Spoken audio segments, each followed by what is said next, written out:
maka dengan mengucapkan Bismillahirrohmanirrohim, serta atas petunjuk Tuhan Yang Maha Besar, maka dengan ini saya menyatakan pengunduran diri sebagai Ketua Umum DPP Partai Golkar. Pengunduran diri ini terhitung sejak semalam, yaitu Sabtu 10 Agustus 2024.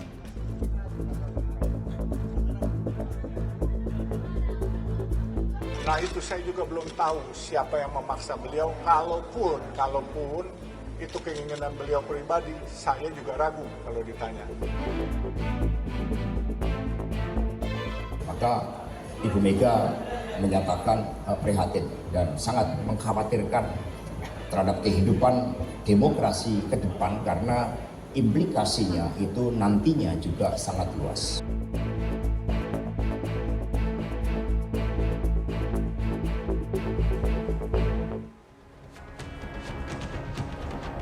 Terima kasih Anda masih bersama kami di Political Show. Tentunya malam ini seperti yang tadi sudah saya singgung ya di segmen sebelumnya, kami akan membahas Golkar diguncang perhara gara-gara pilkada. Telah hadir para narasumber di studio. Selamat malam Bapak-Bapak, saya akan perkenalkan satu-satu.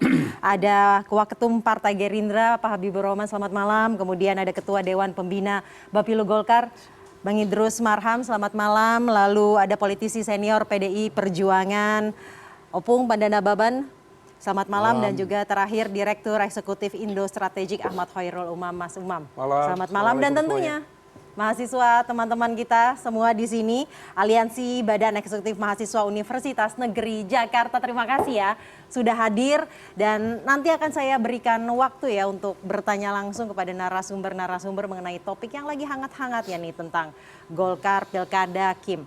Saya mau langsung ke Bang Idrus saja. Pertanyaannya sama dengan judul dari topik malam hari ini. Golkar diguncang perhara gara-gara pilkada. Benar nggak Bang begitu? Jadi saya kira justru sebaliknya barangkali ya. Jadi sama sekali tidak ada kaitan langsung dengan itu. Apalagi kalau kita melihat bagaimana proses penentuan pilkada, utamanya paslon yang ada. Ya memang kalau kita melihat berbagai kepentingan yang ada pasti beda-beda. Dan tentu ketika Golkar berpikir sendiri, kalkulasi politiknya itu jelas. Tetapi begitu sama-sama Kim, juga kalkulasi politiknya lebih melebar dan lebih luas.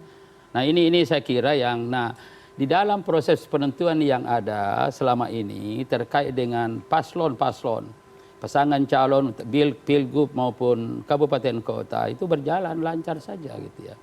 Ya kenapa berjalan lancar saja? Karena ada kesepahaman ya dari anggota koalisi semua, utamanya dari Gerindra, Partai Golkar, kemudian ada PAN, ada Demokrat, dan tentu ada partai-partai lain, sebutlah PSI dan juga ada Gelora, ada Garuda lagi yang punya, meskipun di pusat tidak ada di anggota DPR RI, tetapi di daerah ada. Kalau oleh karena itu pasti ikut. Nah, prosesnya sangat demokratis, adalah bahwa semua partai-partai itu bebas mengajukan kadernya masing-masing. Ya bebas, itu dari awal itu bebas mengajukan. Karena di situ yang kita pentingkan adalah ada distribusi kader secara berkeadilan. Tetapi tentu orientasinya kemenangan, ini harus kita akui. Tidak bisa, karena tidak ada orang yang mau memimpin partai untuk kalah. Tidak ada orang yang mau ikut pilkada mau kalah, pasti menang. Dan karena itu pasti berstrategi. Dan dalam rangka berstrategi itu pasti ada komunikasi intensif kita lakukan. Nah contoh, karena saya lihat yang ada di sini, katakanlah misalkan DKI Jakarta. Ya DKI Jakarta ini memang menjadi perhatian kita, meskipun tidak lagi menjadi ibu kota, tetapi dari sisi gengsi politik secara nasional tetap memiliki yang strategis. Dan itulah sebabnya Golkar untuk memenangkan pilkada DKI Jakarta, maka sejak awal kita menugaskan beberapa kader, diantaranya adalah Ridwan Kamil. Ridwan Kamil meskipun kita paham bahwa di Jawa Barat memiliki elektabilitas yang tinggi, tapi tetap Ketua Umum memberikan tugas ke sana. Ya. Jadi DKI Jakarta sekaligus Tapi kan tadinya Golkar kekeh maunya Ridwan Kamil di Jawa tidak. Barat. Jadi ini kan begini, itu ada penugasan, selalu ada evaluasi.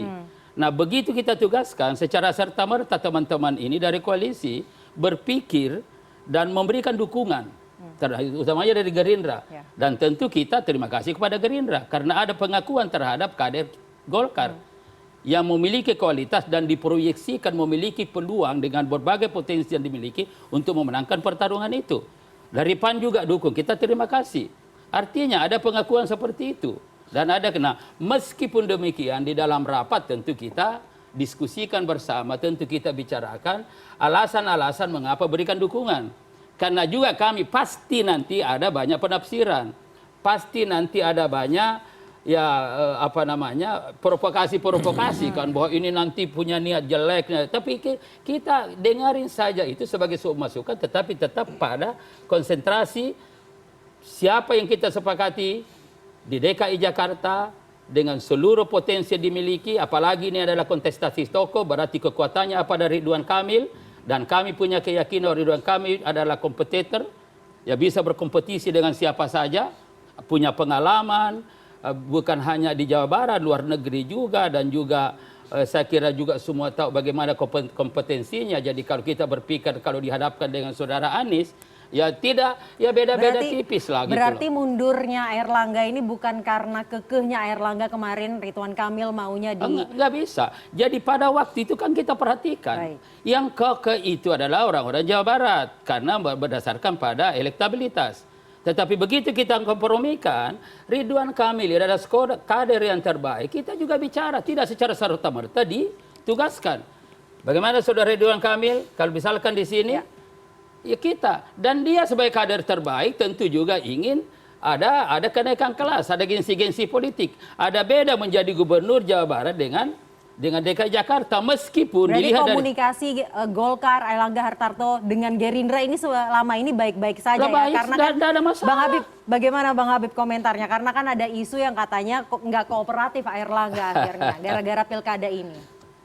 Ya, yang nggak baik-baik saja itu yang bikin isu itu. Ya, yang mungkin sirik dengan kemenangan Prabowo Gibran, ada basis sakit hati politik dan lain sebagainya. Ya wajar-wajar saja dan itu bagian dari demokrasi juga, nggak ada masalah. Soal pilkada ini bukan sekedar persoalan partai politik, bukan sekedar persoalan koalisi, tapi juga persoalan orang, sosok, figur. Jadi nggak bisa kami Partai Gerindra bahkan nggak bisa maksa kader kami sendiri untuk maju di mana. Ya, jadi kalau orangnya yang dipersoalkan, kita tanya ke orang yang bersangkutan. Baik. Apakah Ridwan Kamil itu dipaksa orang maju di provinsi mana? Itu kan pilihan yang sangat-sangat terbuka bagi orang tersebut. Baik, jadi nggak ada peluang ya kan ya bagi partai manapun, apalagi di era saat ini, untuk memaksa siapapun maju kemana. Untuk memaksa siapapun tidak ada Ya, desakan. nggak ada, Pak. Kalau berbicara yang sakit hati, ada Bang yang sepertinya yang sakit hati ya. Kita simak bersama ya. Kita akan simak pernyataan dari Babah Alun yang sepertinya sakit hati. Saya juga belum tahu siapa yang memaksa beliau. Kalaupun itu keinginan beliau pribadi, saya juga ragu kalau ditanya. Tapi kalau ada yang memaksa mundur atau tidak, walau alam bisawab cuman Allah yang tahu. Masalah dizolimin dari luar apa dalam, saya juga nggak tahu.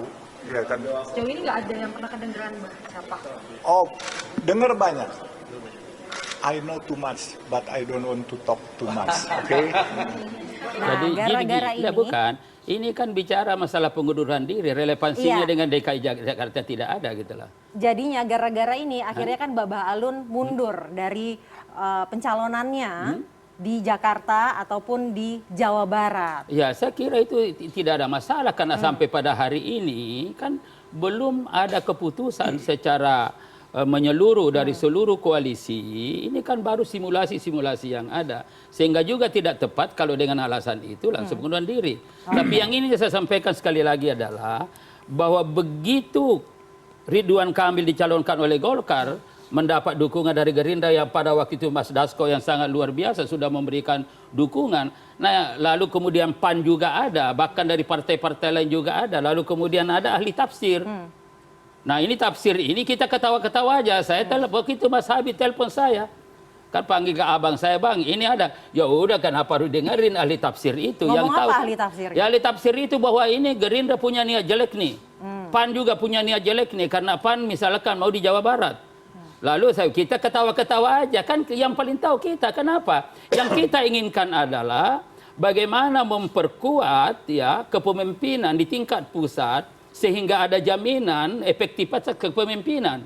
Nah, kenapa ini ada pikiran ini nanti ya ahlinya Mas Mas Umam. Hairul Umam, bahwa sistem presidensial itu sebenarnya mengisyaratkan adanya sistem penyederhanaan partai.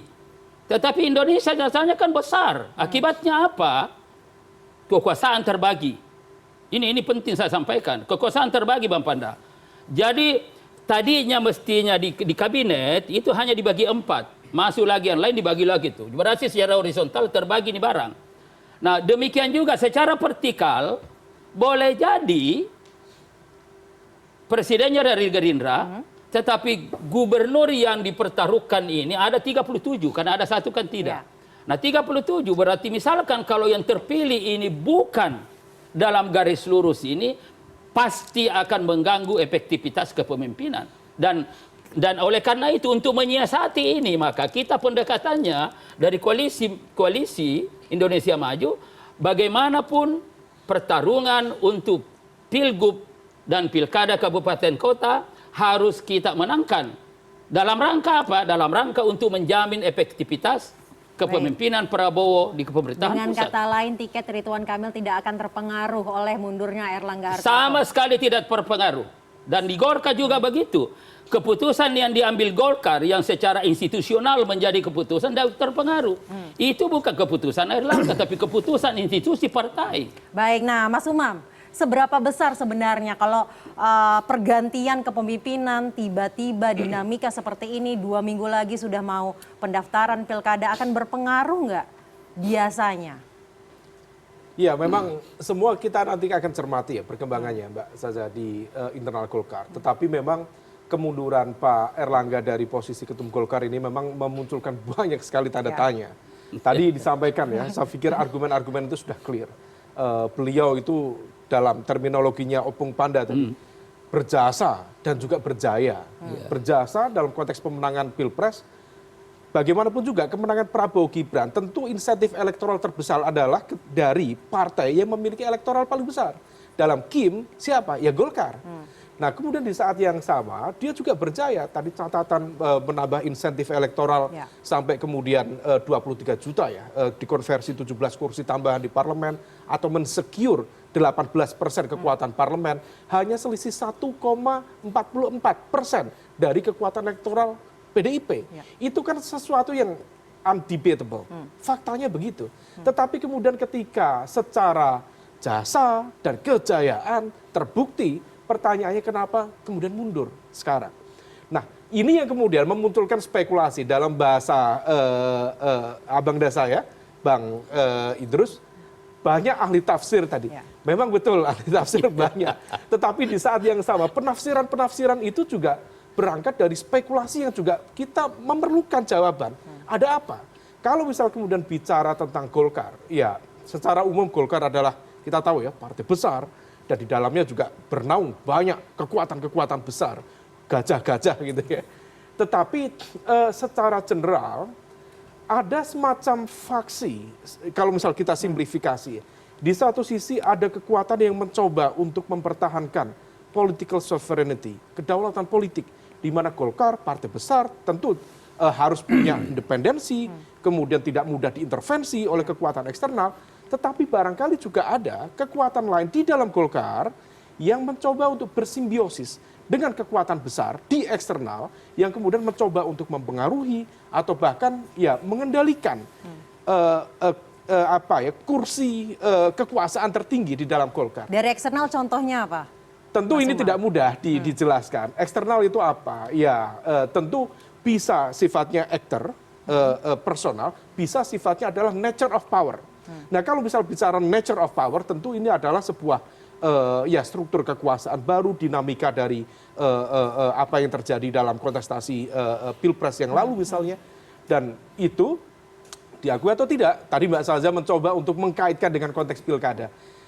Secara literer, tidak mudah membuktikan itu. Berbagai argumen tadi disampaikan Bang Habib, disampaikan Bang Idrus, tetapi dinamika yang dilakukan atau yang terjadi sebelum pilkada dalam kontestasi koalisi, sebelum dilakukan penutupan pendaftaran pada 27 Agustus, bahkan kalau misal memang betul Munaslup akan dilakukan pada 25 Agustus 2 hari 2024, persis 2 hari sebelum penutupan pendaftaran di KPU atau KPUD. Ini adalah sebuah fakta politik yang barangkali memunculkan interpretasi bahwa memang tidak mudah untuk membantah bahwa ini memang ada kaitannya terkait dengan konteks dinamika, konteks pilkada, dan juga barangkali juga kekuasaan yang lebih besar. Ya. Karena dulu di 2023, mohon maaf ini, kalau misal kemudian kita setback ke belakang, Pak Erlangga dulu ada konteks isu terkait dengan penegakan hukum, itu waktu itu secara timeline ya juga tidak jauh dari ketika Golkar sendiri mencoba untuk melakukan ijtihad untuk membangun skema koalisi, salah satunya bersama partainya Opung. Tetapi kemudian pasca ada pemanggilan waktu itu, perubahannya begitu cepat. Barangkali ini nggak ada kaitannya. Tetapi dari sisi timeline, kita dari eksternal juga bertanya-tanya, apakah ada dalam tanda kutip pendisiplinan, menetralisir, karena dalam konteks kajian anti-corruption studies terjadi di banyak negara-negara berkembang, di Amerika Latin. Bahwa ada kekuasaan atau eksternal faktor yang besar. Bahwa fakta hukum barangkali itu sebuah entitas, ya ada. Tetapi kemudian apakah kemudian itu yang menjadi alasan bagaimana seorang pemimpin maju, mundur, atau lain sebagainya? Ya. Mungkin bukan itu. Tetapi ketika fakta hukum itu dijadikan sebagai alat bargaining position, untuk bernegosiasi, untuk berkompromi, itu adalah bagian dari realitas politik. Maka dalam sejumlah kajian, kalau misal kita cermati, bahwa penegakan hukum termasuk agenda pemberantasan anti korupsi, sebenarnya itu bukan sebuah kerja-kerja teknokratik dalam konteks legal ansih. Tetapi di situ adalah sebuah kontestasi kekuasaan yang begitu besar. Bisa dinegosiasikan, bisa dikompromikan. Kontestasi kekuasaan yang lebih besar ya. Yang kemudian bisa kemudian dijadikan sebagai alat bargaining position. Baik, kalau tadi belum bisa dibuktikan, sebelumnya nih Pak Hasto, Opung. Pak Hasto sempat menyatakan terkait dengan Pilgub memang ada berbagai skenario karena ada kepentingan kekuasaan. Apakah ini selaras dengan tadi yang sudah disebutkan oleh Mas Umam? Mas Umam sebentar dulu. Bang Indri sebentar dulu, kita dengarkan dulu. Biar Opung jelasin. Iya, biar Opung jelasin dan kita dengarkan dulu pernyataan dari Hasto Kristianto. Dan ketika berbagai upaya akomodatif itu sudah dilakukan, ternyata pada akhirnya tetap, maka ini menjadi suatu pelajaran yang berharga bagaimana kita harus betul-betul kokoh menghadapi tekanan apapun, ya kita harus kuat. Karena sejatinya percaya diri, hidup merdeka, hidup berdaulat, kalau itu diyakini dalam kekuatan kolektif, itu mampu menghadapi intervensi apapun dengan menggunakan hukum sekalipun. Maka Ibu Mega menyatakan prihatin dan sangat mengkhawatirkan terhadap kehidupan demokrasi ke depan karena implikasinya itu nantinya juga sangat luas. Dan selain itu tadi yang sudah saya sebutkan juga, Opung, bahwa Pak Hasto juga menyatakan memang kalau misalkan terkait dengan Pilgub, Pilkada, ada skenario dengan kepentingan kekuasaan di luar itu. Opung. Jadi gini, kita jangan dulu tersesat ya. Pertama kali terus terang saya secara pribadi sangat prihatin, sangat miris. Seharusnya Airlangga ini medali emas. Jasanya besar. Di saat Gibran limbung dalam proses ditangkap Golkar. Ya. Disahkan Golkar. Bukan main jasanya Golkar pada saat itu terhadap kehadiran Gibran. Demikian juga di Medan. Ya. Bagaimana siapa? Si Bobi bersaing dengan ketua Golkar yang punya jasa begitu besar, prestasi begitu besar, dan harus dikorbankan untuk di situ polosnya Golkar. Di sini jasanya Airlangga. Saya terus terang dalam kondisi yang begini, apalagi menjelang sidang kabinet terakhir, menjelang 17 Agustus di IKN, sama dulu kita dikagetkan oleh pimpinan IKN yang mundur, yang 2 orang itu. Itu kan di luar logika kita itu. Kaitannya apa, Pak? Apanya?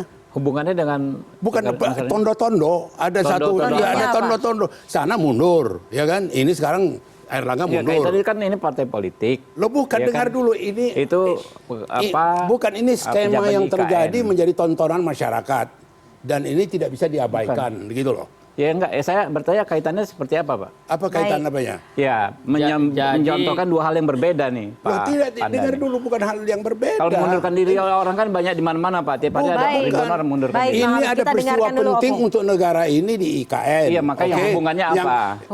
Mundurnya. Ya, mundurnya di IKN dengan Orang mundur IKN. di Golkar. Nah, itu Airlangga dinamika sekarang- politik yang sangat jauh Bukan, berbeda. Airlangga sekarang menyongsong kepada satu kepemerintahan yang baru. Airlangga hadir itu dengan satu kepemimpinan. Nah, ini yang saya itu. bilang. Apa Cocok hubungannya? logi gitu kan. Ini soal IQ nih, Dikait-kaitkan. yang nggak Ya. bisa nangkap susah juga. Bukan persoalan IQ, justru nggak ada masalah, nggak ada hubungan kok dikait-kaitkan. Kok nggak ada hubungan? Yang mana nggak ada apa? hubungan? Ya, justru saya nanya hubungannya di mana? Yang mana? Lah, dua contoh yang Bapak sampaikan. Ada peristiwa mundur. Mundur bukan hanya dua peristiwa, Pak. Ada ribuan peristiwa mundur pejabat tiap Bukan hari. ini mundur signifikan lah dua pimpinan KPK Yang signifikan mundur. juga banyak sekali, Loh, Pak. Dua dengar pimpinan dulu. IKN. Hah? Dua pimpinan IKN. Iya, dua pimpinan IKN itu buat aku menarik. Kita aja nggak kok ada pimpinan IKN yang mundur, tiba-tiba Beberapa dikaitkan, makanya saat- saya kaget, beberapa heran saat gitu. yang lalu memang itu Masalahnya sudah apa agak dan lama. konteks politik apa gitu. Ini bukan persoalan IQ. Jadi, Supaya kita Anda- mengedukasi rakyat. Pak. Maksudnya Jangan begini membodohi Bapak Panda, rakyat, mungkin gitu. begini-gini. Sekarang kan temanya Jangan Prahara membodohi rakyat. Golkar Baik. kaitannya dengan Baik, mungkin kita pilkada. dengarkan dulu Opung sampai habis. dengar. Opung silahkan. Di mata aku, Airlangga ini punya jasa besar dalam Pasti, percaturan sepakat, politik. sepakat. Itu, buat aku dia mundur itu menarik, Ya. gitu loh. Kenapa? Ada apa?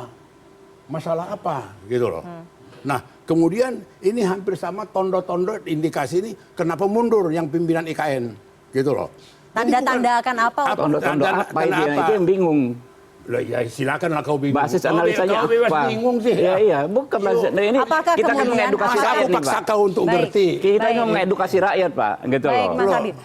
Apakah Harus jelas kemudian, apa yang kita apakah sampaikan. kemudian ini adalah sebuah tanda-tanda Iya. adanya kekuasaan yang lebih besar yang Iya, mengatur? Iya, apa ini? Kalau menurut pikiran saya, baik Prabowo maupun Jokowi berterima kasih banyak kepada Airlangga. Memang. Menjaga Airlangga. Mestinya Iya, menjaga iya, Airlangga. Menjaga Airlangga, Iya, betul, menenteng dia, betul. mengapa dia gitu Baik. loh. Dan saya tidak ada sujud rabu pun berpikir kedua tokoh ini menginginkan supaya Airlangga tersingkir. Tidak. Baik. gitu Betul, loh. Baik. betul. Jadi ini biar clear gitu loh. Baik. Nah, dalam hal prestasi Airlangga ini, dia mundur, itu terus terang saya sebagai orang yang senang perkembangan politik, mengamati politik, buat aku ini menarik. Nah, Ada kalau apa? begitu kita akan minta tanggapan dari Bang Idrus. Bang Idrus, tanggapannya tadi bagaimana? Mestinya saya dijaga. sudah katakan tadi bahwa di dalam proses penentuan paslon pilkada ini semua berjalan dengan baik. Dan ada perdebatan-perdebatan ya kualitatif di dalam menentukan itu. Saya katakan prosesnya jelas. Itu melalui rapat.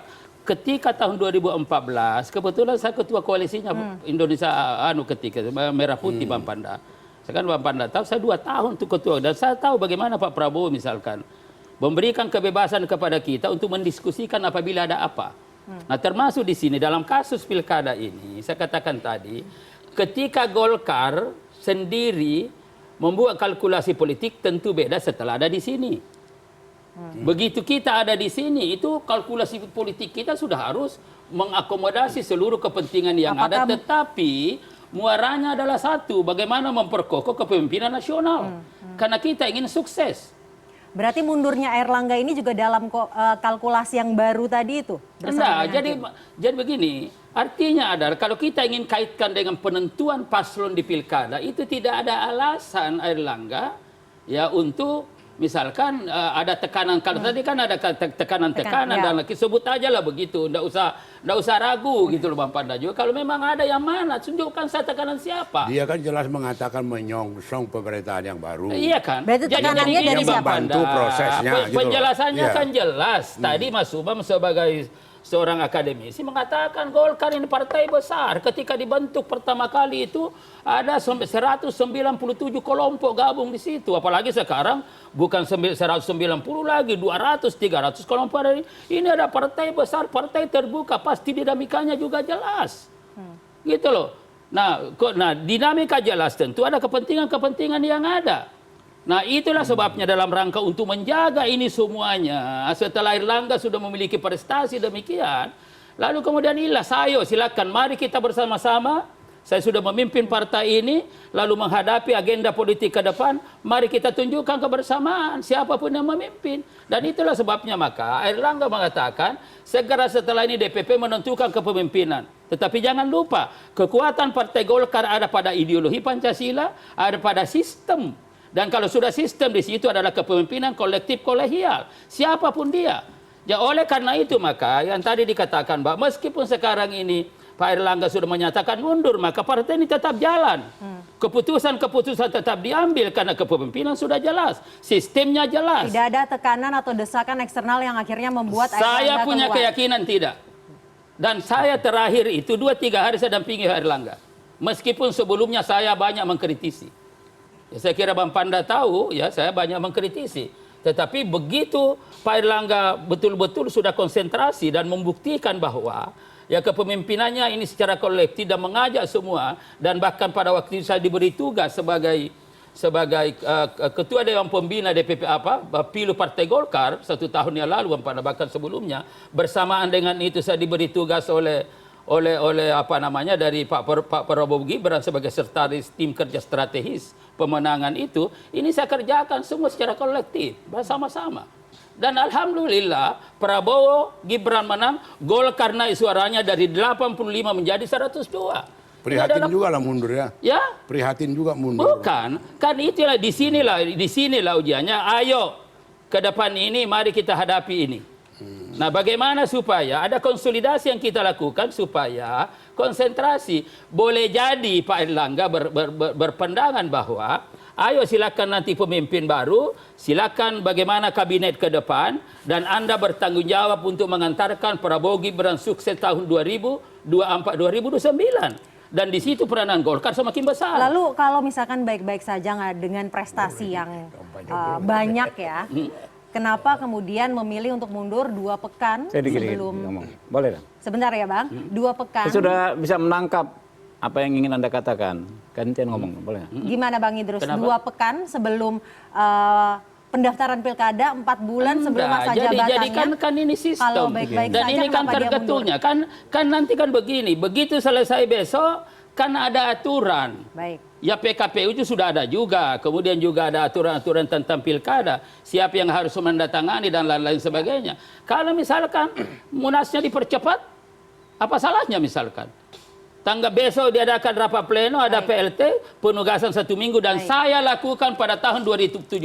Baik, Bang Habib, Gitu loh. mundurnya Jadi Airlangga gini, saya akan ngomong. membantu Ya, kan ntar dengan pemerintahan dulu, transisi oke? pemerintahan baru? Jadi kita gini, harus bedakan antara mundur dengan diberhentikan. Oke. Itu 2 hal yang berbeda. Diberhentikan paksaan, mundur itu pilihan, hak, ya, yang nggak bisa kita halang-halangi. Makanya saya nggak mau bilang prihatin beliau mundur. Tentu saya pribadi juga mengamati Pak Airlangga sangat berjasa terpilihnya Pak Prabowo sebagai presiden. Ya tentu Golkar juga sebagai organisasi besar, saya melihat sangat berjasa ya menjadi insentif suara. Tapi kalau kita mau mentolerir hak masyarakat berpendapat, menduga-duga seperti kata Bung Umam, ya cuma nggak seliar itu juga. Saya pernah di posisi oposisi, pernah di posisi pengkritik, ya kan ya. Untuk menduga-duga, untuk berasumsi harus ada bahannya juga. Benar kata Opung, kata Pak Panda. Pak Airlangga yang berprestasi di partainya maupun di Koalisi Merah Putih. Kemudian Indonesia Maju. Koalisi Indonesia Maju, ya kan ya. Ya. Pilkada, masalahnya di mana pilkada?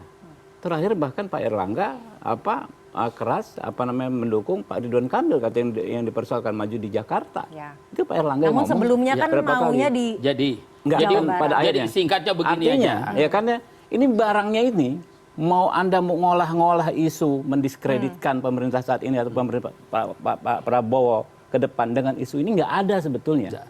Ya tapi kami hadapi aja, nggak ada masalah namanya diskusi.